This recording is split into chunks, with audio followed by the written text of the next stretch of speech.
Guys, कैसे हैं आप लोग। मैं हूं डॉक्टर कंचन। आज इस वीडियो में हम बात करेंगे कि जीभ के ऊपर जो सफ़ेद परत जमा हो जाती है उसका क्या कारण है एंड क्या इलाज हो सकता है।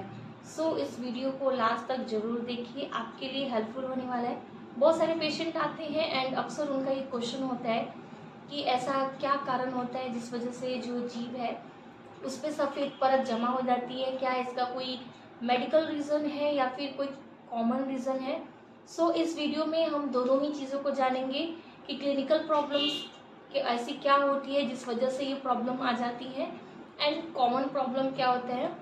इन दोनों चीज़ों को हम इस वीडियो में आगे डिस्कस करने वाले हैं। जो ओवरऑल जो जनरल रीज़न होता है वो, अगर आप अपना ओरल हाइजीन अच्छे से मेंटेन नहीं करते हैं, यानी कि जो आपके माउथ है उसका साफ सफाई, जीभ है उसका साफ सफाई आप अच्छे से नहीं करते हैं, तो इन सब कारणों की वजह से जो जीभ है उसके ऊपर सफ़ेद परत जमा होने लगती है। अगर आप अच्छे से ओरल हाइजीन मेंटेन करेंगे तो ये प्रॉब्लम आपको देखने को। पहले हम बात करेंगे क्लिनिकल रीज़न की, कि ऐसा क्लिनिकल कौन कौन सा कारण होता है जिस कारण से जीभ पे सफ़ेद परत जमा होने की प्रॉब्लम हो जाती है। तो ओरल थर्स्ट, ये एक तरह का फंगल इन्फेक्शन होता है। ये होती है तो आपको जो जीभ होता है उस पर वाइट पैचेस दिखने लगते हैं इमेज में। दूसरा है लाइकन प्लानस या ल्यूकोप्लेकिया। ये भी एक तरह का प्री कैंसरस लीजन होता है। या ये भी आप इमेज में यहाँ देख सकते हैं कि अगर आपकी जीभ पर इस तरह की वाइट पैचेस दिख रही हैं तो आपको ऐसे कंडीशन में आगे वेट करने की जरूरत नहीं है, आपको तुरंत डॉक्टर से कंसल्ट करना चाहिए। अब हम जानते हैं कि ऐसी कॉमन प्रॉब्लम क्या होती है जिन कारण से हमारे जीभ पे वाइट परत जमा हो जाती है। प्रॉब्लम में मैं अक्सर ही आप लोगों से इस बारे में बात करती हूँ, वो है ओरल हाइजीन। मेरे जो मोस्टली वीडियो होते हैं मैं आपसे ज़रूर कहती हूँ कि अगर आप अपने ओरल हाइजीन का अच्छे से ख्याल रखते हैं, माउथ मेंटेन करते हैं, तो आपको डेंटल किसी भी टाइप की कोई भी प्रॉब्लम्स नहीं होंगी। तो जीभ पे जो सफ़ेद परत जमा होती है वो ओरल हाइजीन अच्छे से मेंटेन नहीं करने की वजह से होता है। जैसे कि मैं आपसे ज़रूर हमेशा बताती हूँ कि हम जब भी कुछ खाते हैं तो उसके जो छोटे छोटे फूड पार्टिकल्स होते हैं, यानी कि खाने के जो टुकड़े होते हैं, वो हमारे दांतों में फंसते हैं, उसके साथ साथ वो हमारी जीभ पर भी चिपकते हैं। अगर आप अपनी जीभ को अच्छे से क्लीन नहीं करते हैं, उसे सुबह टंग क्लीन नहीं करते हैं या फिर खाना खाने के बाद अच्छे से कुला नहीं करते हैं, तो हमारे जीभ पर ही चिपका रह जाता है एंड इस कारण से वहां पर बैक्टीरियल ग्रोथ हो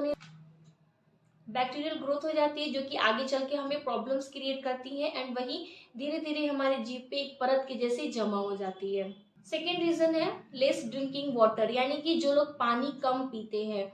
ये भी मैंने आपसे पहले भी मेंशन किया है कि अगर आप पानी कम पिएंगे तो जो फूड पार्टिकल्स है वो दांत पे ही चिपके हुए रह जाते हैं, वो अच्छे से क्लीन नहीं होते। हमारे बॉडी के लिए भी पानी बहुत ज़रूरी होता है। अगर आप पानी पर्याप्त मात्रा में पीते हैं तो किसी भी टाइप्स की प्रॉब्लम्स नहीं होंगी। जो लोग पानी कम पीते हैं उनके जीभ पे जो खाने की परत है वो जमी रह जाती है और धीरे धीरे वो जमते जमते ज़्यादा हो जाती है, जो आगे चल के और भी प्रॉब्लम्स में कन्वर्ट हो जाती है।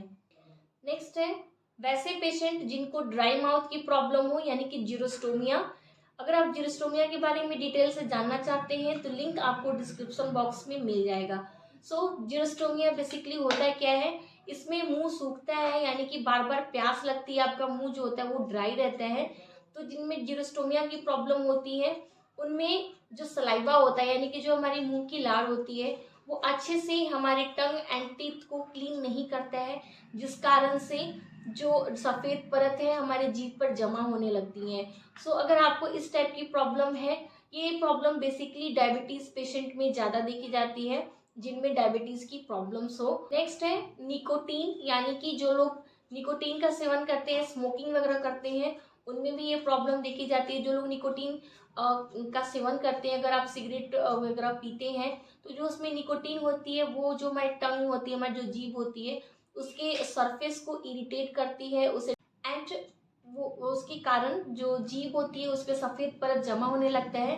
यहाँ पर आप एक बात मैं आपको और शेयर करना चाहूँगी, जो निकोटीन होती है इससे आपको प्री कैंसरस प्रॉब्लम होने के चांसेस भी होते हैं, जैसे लिकोप्लेकिया मैंने आपको स्टार्टिंग में बताया, लाइकन प्लानस या ओरल थ्रस्ट, ये स्मोकिंग वगैरह करने से भी होता है। तो जो लोग स्मोकिंग करते हैं उनके लिए उनसे यही रिक्वेस्ट है कि आप प्लीज़ स्मोकिंग करना बंद कर दीजिए। कोशिश करिए कि आप धीरे धीरे इस हैबिट को छोड़ दें। नेक्स्ट रीज़न होता है स्टिकी फूड। जो लोग स्टिकी फूड बहुत ज़्यादा खाते हैं, यानी कि वैसा खाना जो दांतों पे चिपकता है, उस कारण से भी ये परेशानी देखने को मिलती है। चलिए अब इसका ट्रीटमेंट जान लेते हैं कि इसका इलाज क्या है। तो पहले हम कॉमन प्रॉब्लम जो है उसका इलाज जानते हैं। तो जो सबसे पहला हम ट्रीटमेंट की बात करेंगे जो आप खुद से कर सकते हैं वो है ओरल हाइजीन मेंटेन करना। आपको अपनी ओरल हाइजीन को अच्छे से मेंटेन करना है, यानी कि अपने माउथ की अच्छे से क्लीनिंग करनी है। आपको 2 टाइम्स ब्रश जरूर करना चाहिए। आप जब भी कुछ खाएं पिए तो अपने माउथ को क्लीन करें, प्रॉपर टंग क्लीनिंग करें। ये सारी चीज़ें आपको ध्यान देनी चाहिए। अगर आप जानना चाहते हैं कि ओरल हाइजीन कैसे मेंटेन करना चाहिए तो इस पर भी मेरा अलग से वीडियो है, लिंक आपको डिस्क्रिप्शन बॉक्स में मिल जाएगा। नेक्स्ट चीज़ है गाइस कि आपको ज़्यादा से ज़्यादा पानी पीना है। अगर आप ज़्यादा से ज़्यादा पानी पिएंगे तो भी आपको ये प्रॉब्लम नहीं आएंगी। नेक्स्ट है माउथ वॉश यूज़ करना। आप अपनी डेली हैबिट में माउथ वॉश यूज़ करने की कोशिश करिए, हैबिट में डालिए। अगर आप माउथ वॉश यूज़ करना नहीं चाहते हैं तो उसके अल्टरनेटिव में आप वार्म स्लाइन ब्रूजेस यानी कि गुनगुने पानी में नमक डाल के भी गार्गल कर सकते हैं। जो नमक होता है वो एंटी बैक्टीरियल प्रॉपर्टीज़ होती है उसमें, तो जो भी आपके माउथ में बैक्टीरिया या जर्म्स होंगे वो उसे किल कर देता है, तो आगे इन्फेक्शन के चांसेस नहीं होती हैं। ये सारी चीज़ें अगर आप फॉलो करेंगे जो मैं आपको बता रही हूँ तो सिर्फ आपके जीभ की प्रॉब्लम ही नहीं, आपके दांतों में, ओरल कैविटी में भी कोई प्रॉब्लम्स नहीं होंगी। तो अगर आप माउथ वॉश यूज़ करना चाहते हैं तो आपको कौन सी माउथ वॉश यूज करना चाहिए, आपके लिए कौन सा माउथ वॉश बेस्ट है, क्योंकि हमारे ओरल कैविटी यानी कि हर किसी को माउथ में अलग अलग प्रॉब्लम होती है तो उसके हिसाब से अलग अलग माउथ वॉश होते हैं। तो आपको कौन सा यूज करना चाहिए, आपके लिए कौन सा बेस्ट है, अगर आप ये जानना चाहते हैं तो इसका भी लिंक आपको डिस्क्रिप्शन बॉक्स में मिल जाएगा। नेक्स्ट, अगर आप स्मोकिंग करते हैं तो फिर से मैं आपको वही बात कहूंगी कि अगर आप स्मोकिंग की आपको हैबिट है तो आप स्मोकिंग करना बंद कर दीजिए। कोशिश करिए कि आप स्मोकिंग लेस करें। अगर आप नहीं छोड़ सकते हैं तो बहुत ही कम करें, क्योंकि ये आपके हेल्थ के लिए बेनिफिशियल नहीं है, अच्छा नहीं है। नेक्स्ट थिंग गाइस, जो मैं अक्सर आपसे अपनी वीडियो में मेंशन करती हूँ कि आप जब भी कुछ खाएं पिए उसके बाद आप जरूर अपने माउथ को क्लीन करें। अगर आप छोटा सा भी कुछ भी खाते हैं, पूरे दिन भर में आप जब भी खा रहे हैं तो आपको कुछ नहीं करना है, एक कूला पानी मुंह में लेना है, उसे अपने चारों तरफ मुंह में घुमाना है एंड देन उसे स्पीट आउट कर देना है, निकाल देना है।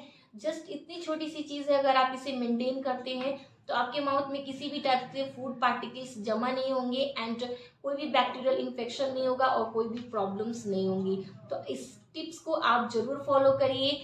100% गारंटी है कि आपको किसी भी टाइप्स की डेंटल प्रॉब्लम्स नहीं होंगी।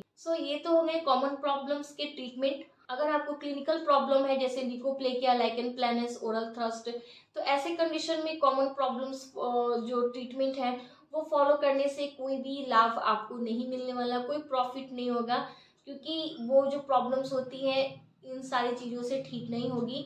तो वैसे में आपको देर नहीं करनी है, आप अपने डॉक्टर को कंसल्ट करिए एंड उसका जो मेडिकल प्रॉपर ट्रीटमेंट होता है वो आप करवाइए, उससे ही आपको आपकी जो प्रॉब्लम है उसको सोल्यूशन मिल पाएगा। सो गाइज, ये था आज का वीडियो। आई होप कि आपके लिए हेल्पफुल रहा हो। अगर यस तो डेफिनेटली लाइक देना मत भूलिए, चैनल को सब्सक्राइब करिए एंड बेल आइकन को भी दबाइए।